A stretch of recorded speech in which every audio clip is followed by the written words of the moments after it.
Ini adalah kelanjutan dari Juni yang sederhana pertama, mengenai seorang lelaki yang memberanikan dirinya untuk hanya menyatakan, bukan untuk meminta kepastian. Selamat mendengarkan. Aku terkejut waktu itu, bukan karena dia mau merespon.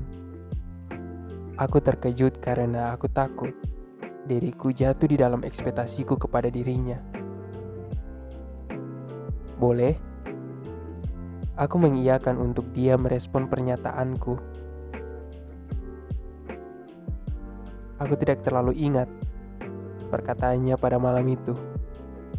Tapi yang ku tahu, malam itu dia masih terlihat ragu. Bukan meragukanku, tapi meragukan dirinya.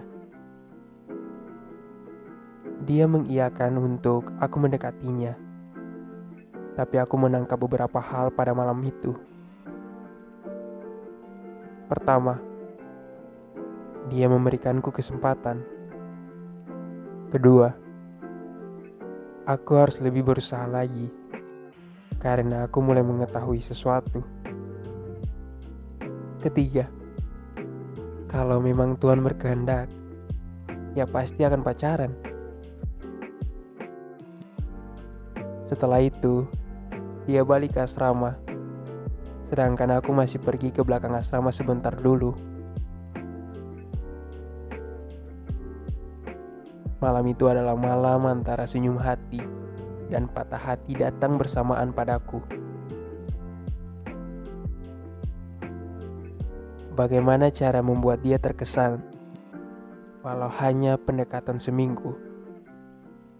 Itu yang terlintas di pikiranku pada pergantian malam waktu itu. Seminggu lagi dia akan balik ke daerahnya, dan aku juga akan ke kota lain untuk melanjutkan akademiku. Pendekatan model apa yang harus kuterapkan? Setelah melintasi pencarian bersama pikiranku, aku mendapati satu pemahaman di dalam lintasan pencarianku. Berikan dirimu apa adanya, maka dia juga akan mencintaimu apa adanya. Kira-kira seperti begitu yang kudapatkan. 7 Juni 2022. Aku mengajaknya untuk lari pagi. Aku sering lari pagi waktu di asrama, jadi tidak ada salahnya untuk mengajaknya olahraga bersama-sama. Dia pun menolaknya. Tawaran untuk lari sore pun ditolak. Semakin kacau pikiranku dan semakin murung hatiku karena merasa aku yang terlalu terbawa perasaan. Lalu pada 12 Juni 2022, aku mengajaknya bermain piano. Jika dia menolak lagi, maka aku bukan untuknya. Itulah pikiranku waktu itu. Sebelum dia menjawab, "Oh iya, boleh."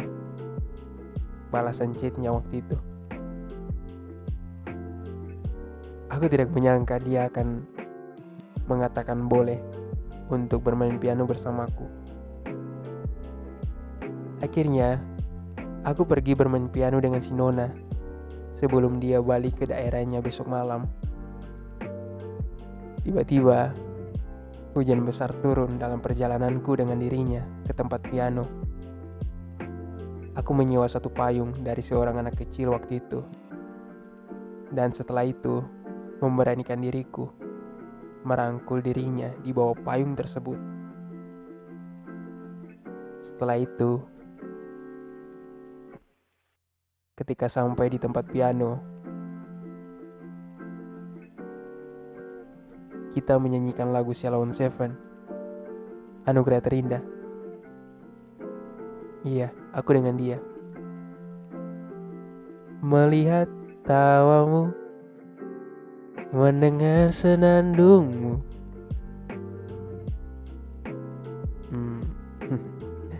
Ya, kira-kira seperti begitu. dan banyak lagu lainnya lagi. Setelah bermain piano, aku dengan dia balik ke asrama dan duduk makan bersama-sama dengan temannya. Keesokan harinya, aku menggenggam tangannya dan berdoa bersama dirinya sebelum dia balik ke kampung halamannya.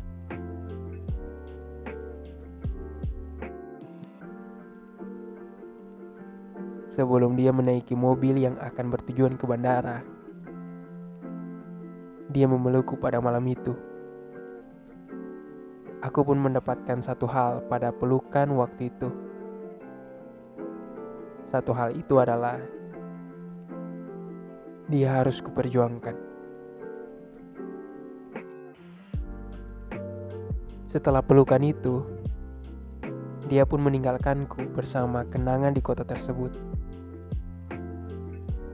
Pokoknya, kabari ya kalau udah sampai di mana aja. Kabari, ucapku kepada Nona sebelum mobil itu membawa dirinya. Dari yang, iya nanti aku kabari, menjadi, iya sayang, nanti aku kabari. Kita pun jadian pada awal bulan Juli. Sekarang, aku telah bersama Nona, yang awalnya hanya ingin melegakan hati, malah mendapatkan pemilik hati. Begitulah cerita Juniku yang sederhana. Semoga kalian menikmati dan senang mendengarkannya. Aku pamit. Sampai bertemu lagi di catatan kecil selanjutnya. Danke.